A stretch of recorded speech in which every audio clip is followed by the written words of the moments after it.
This is Bryce on BYU.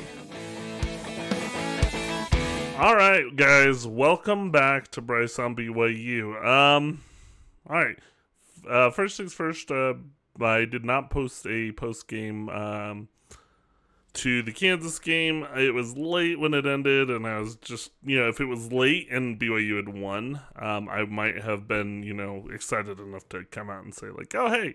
But I was just like, you know what, I'm tired, and it's, it's late, and it just didn't feel like I would be able to put out something that was, worthy of you guys watching. But yeah, BYU, that was a tough one to lose to Kansas. And that's about all I'll say too much about it. I mean, to lose on basically what amounted to that quick punt, pooch punt, whatever, by the quarterback, where the defense is just thrown off by it, and it comes off a defensive player's helmet just because it was so perfectly placed, and just some execution issues on offense. But I think that there is actually some things from that game that I think might translate well for BYU to this Arizona State game. And I know that sounds a little weird, but we'll get into it. And so BYU's traveling to Arizona State for perhaps the biggest game of the season for BYU. You win this game, there's a good chance that because basically you win out and you're still in the conference championship game, and if you win the conference championship game, you're in the college football playoff. Nothing's changed.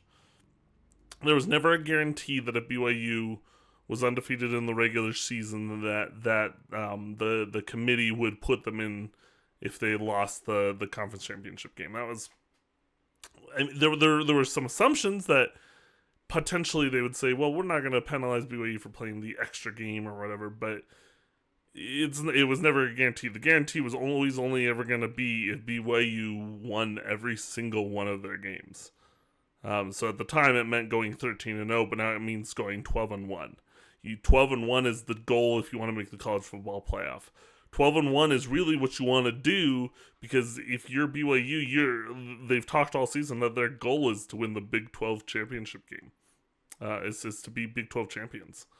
Obviously, I'm sure that it also means that they want to go to the college football playoff, and I'm sure that they've equated that during the season to winning the conference championship. But if you win the conference championship and weird things happen and you're not quite able to make it, at least you still won the conference championship. At least that comes with some bragging rights, and at least that's something to build on and is something to use in recruiting. But this is a huge game, because for BYU, for both teams, it's win out and you're in the conference championship game. For BYU, and for both teams, a loss is devastating.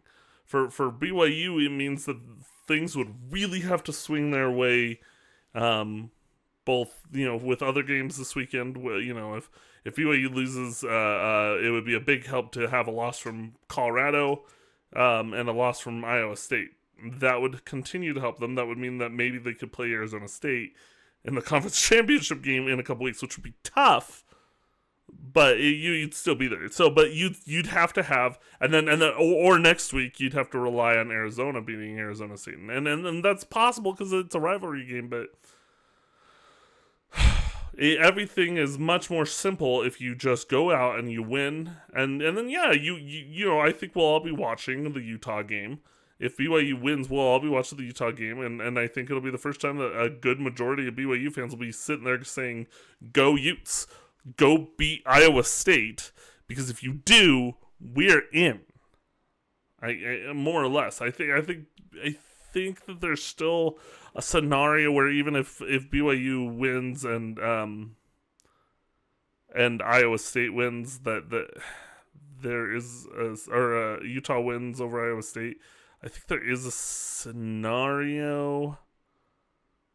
But I actually no. I think if BYU wins and Iowa State loses to Utah, then and Colorado wins, I think that seals up the conference championship game. I think BYU and Colorado could almost rest up next week. And they're not going to, because they don't want they can't in the sense. I mean, they could in the sense that they would be like, well, we're in the conference championship game. This is fine. But what they'd probably be sitting there going, well, we need to win the conference championship game, or we need to win this week and the conference championship game to make sure that there's no, Army jumping them or whatever. Now, if Army beats Notre Dame, all everything's out the window on this one. Because if Army beats Notre Dame this weekend, it's going to be an interesting poll to end the season even if BYU wins out, to see who they put in. I don't think that they'd put in a 2-loss Notre Dame team, but if, versus a 1-loss BYU team, but it's hard to know. It would throw a wrench into everything. But BYU can gain a lot of national attention and respect back by winning this game, and particularly if they can convincingly win this game. But it's going to be a tough one. I mean, let's talk about the basics of this game. I mean, I think what we can really talk about is Arizona State has 2 really good players on their offense, and that's Sam Levitt at quarterback and Cam Scadaboo at running back, and those guys are going to make life difficult on BYU's defense. But BYU held, and that's where I say there's some things even on offense. But let's talk about the defense first. There were some things in that game that told me this team, if it can clean up what it just did on offense, if it can clean that up, this team could just win out. I mean, they held, I think the number was like 150 some odd yards or something. They held Kansas way under their average, is what I'm trying to say. 150 or something yards like that under their average. They've held teams under their average yardage all year. And I honestly, I think obviously I'm not a defensive coordinator, and Jay Hill, I trust him to make the right calls.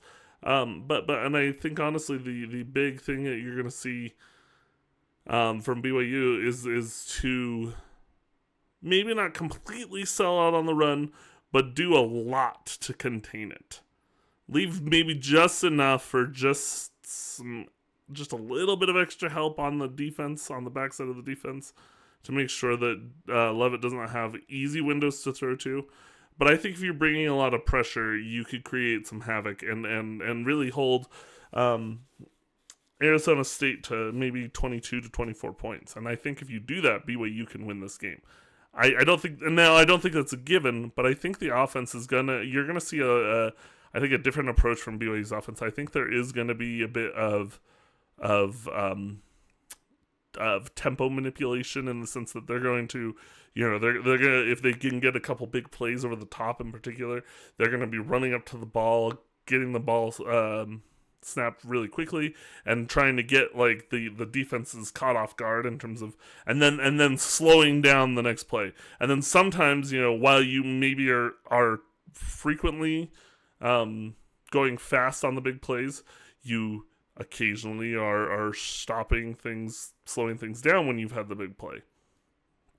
I think if you can keep Arizona State guessing as to when they're going to be able to sub and all those kinds of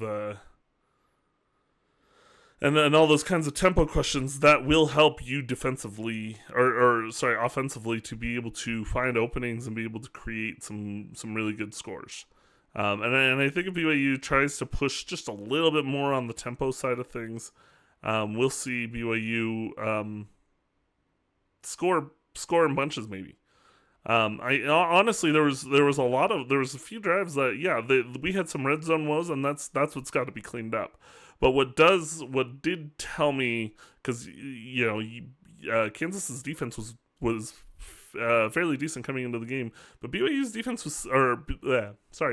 offense was still able to move up and down the field. It was just until they got to the red zone that they were not executing as properly as they needed to.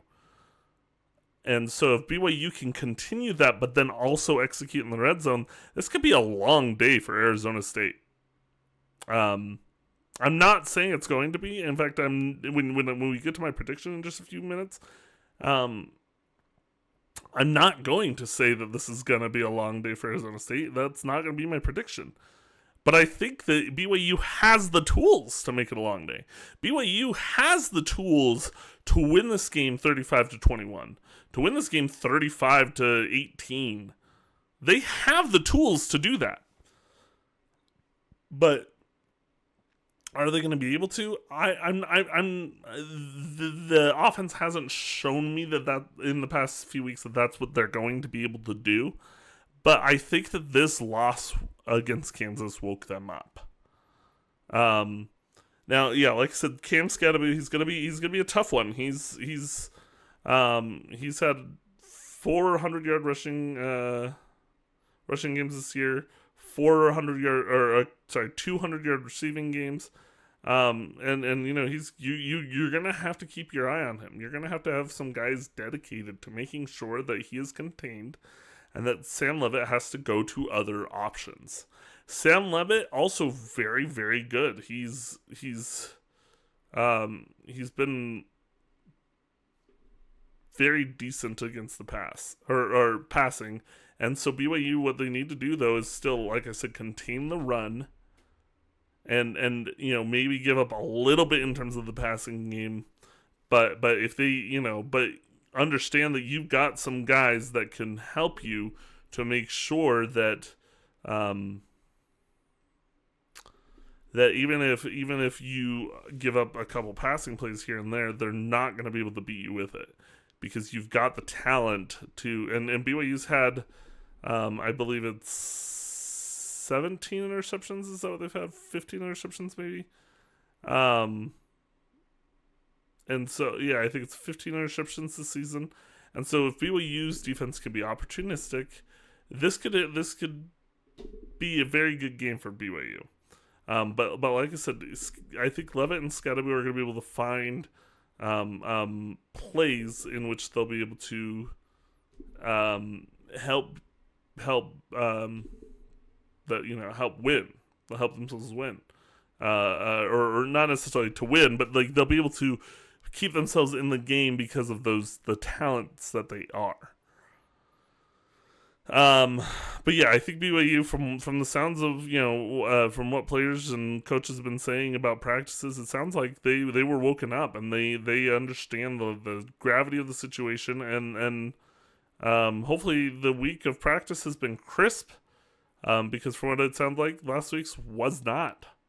And if they're able to take whatever they've learned in practice and push forward, we could see a big win. But because of that talent that Arizona State has, I honestly think that BYU, I think that they have everything it takes to win. They're, I think, 3.5 point underdogs.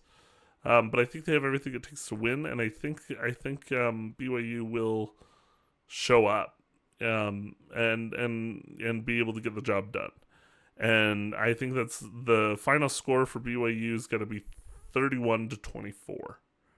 I know that sounds like a big, bold assumption, because that's, you know, that means that they've beaten the spread by 10. But I think BYU I think they have the tools to do what it takes. And I guess we'll find out, you know, next video, hopefully, assuming that I should be able to post one, because the game is in the afternoon. It's a 1:30 kickoff on ESPN. I should be able to easily post a video. I might wait till after the Utah-Iowa State game is over to record, just in case it's a, hey, we're in the Big 12 championship, or maybe I'll post 2 videos. I don't know. But yeah, we'll see how this week goes. It's a big week, because you could seal your fate and be in the conference championship game, or you can make next week a very, very nail-biting week in terms of you need some losses to get you there, and you just want BYU to win and do what it takes to get into the conference championship game. So, but yeah, until tomorrow, like I said, you know, we'll see how BYU does. Oh, one thing that I forgot to mention, you know, I haven't determined how this podcast will shift as we get more into like basketball season, but I did get to go to a basketball game with my daughter for the first time. That was her first BYU sporting event that she went to, and it was fun. And BYU was able to shake off some first half woes against Idaho, and we're able to pull out a nice, good victory over Idaho. And BYU's gonna, I'm gonna have to figure out how I'm gonna really include basketball on a regular basis, because this podcast has always been pregame, postgame, and I'm not gonna be able to do that as much during the weeks. I might be able to do some post games, but we'll figure out a way to do a balanced podcast as soon as we get towards basketball season. But anyways, thanks you guys for joining, and hopefully, like I said, the next time we're talking is after a BYU victory. Go Cougs!